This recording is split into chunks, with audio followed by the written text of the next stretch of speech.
Hi there, this is John with another On the Go vlog.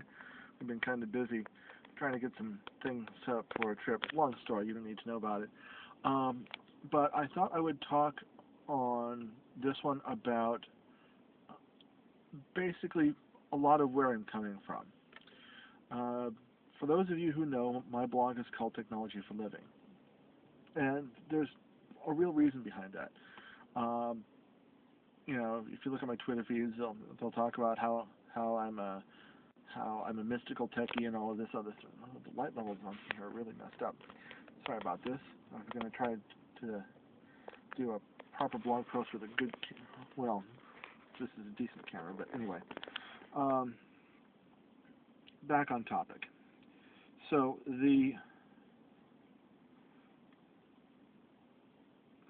a large focus of my efforts is for the maximization of human potential. Um, I think that we, as people, as humans, are capable of so much more than what we presently are, what we are allowing ourselves to be, what we are allowing ourselves to do. We can be so much more. And I think that if we were to really work on ourselves, bring that potential out, that we would be able to do things that are quite frankly beyond the imagination of present society. Now, people are looking towards those angles with technology right now. And by technology, I mean, electronics, mechanics, things like that. Difficult to get this situated right. I'm not driving, by the way. I'm just sitting here parked. Um, People are looking into transhumanism, and I'm a transhumanist. If somebody came up to me and says, "Hey, I've got a bionic cyborg enhancement thing that I'd like to try out with you," they would have my full and undivided attention. I think that transhumanism, to a large extent, is the future. But here's I don't want to say the problem I have with transhumanism, but the problem I have towards how people are approaching it. Um, it it's like a kid who isn't using the toys that they have, and they want new ones. We have so much potential, so much capability within us,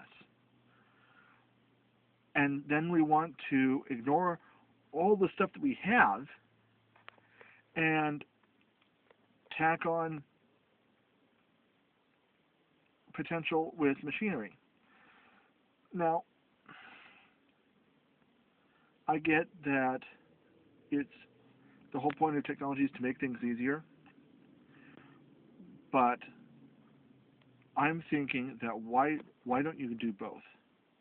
Why don't you focus on developing your innate, inborn capabilities and potentials, and then when you have the technological aids, then you can be that much more impressive.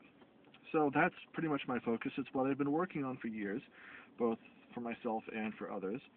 And yes, I know I got a little too much of this, but if you see my earlier videos, I've actually made a lot of improvements, and I'm continuing to do so. Zumba 20 minutes twice a day for the win. But basically, my point is that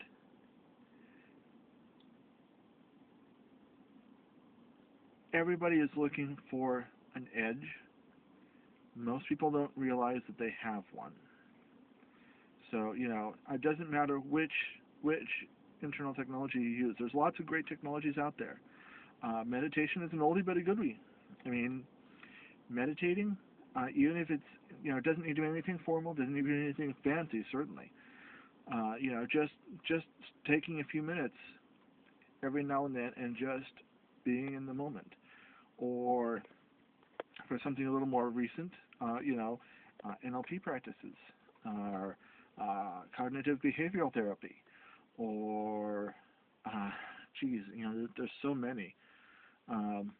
Pretty much any of the mind hacks you can find at Lifehacker, or or Mind Performance Hacks. There's a book by O'Reilly Media called Mind Performance Hacks. It's actually a pretty neat book. So I mean, some of the stuff is kind of fluff in my opinion, because some of it's more useful than others. But it's a good place to start to look at the sort of things that your mind can do that maybe you didn't think was possible. Anyway, I know this is sort of a ranty sort of blog post, so I think I'm going to call it good here and say I will catch everybody later.